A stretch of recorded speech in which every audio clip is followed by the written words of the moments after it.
শ্রীমদ্ ভাগবত গীতাতে বলা হয়েছে, সংশয় ও মোহ থেকে মুক্ত তখনই লাভ করা সম্ভব যখন দ্বিধামুক্ত হয়ে অপ্রাকৃতিক দর্শন সম্বন্ধে উপলব্ধি লাভ হয়। ধীরে ধীরে কিন্তু সুনিশ্চিতভাবে তখন মোহ থেকে মুক্ত হওয়া যায়।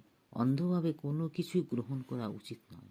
সব কিছু গ্রহণ করা উচিত সতর্কতা ও যত্নের সঙ্গে। ক্ষমা অনুশীলন করা উচিত, সহিষ্ণু হওয়া উচিত এবং অপরের ক্ষুদ্র ভুল ত্রুটিগুলি মার্জনা করে দেওয়া উচিত।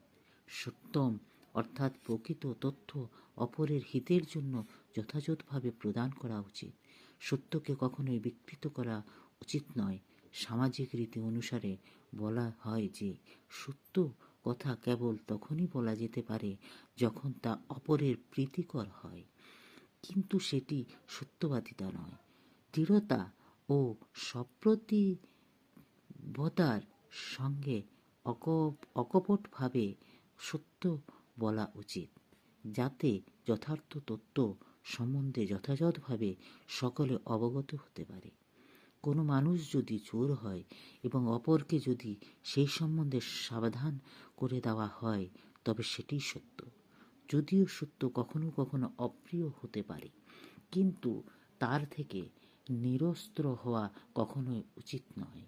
সত্যের শর্ত হচ্ছে এই যে অপরের হিতের জন্য প্রকৃত তথ্য যথাযথভাবে প্রদান করা হোক।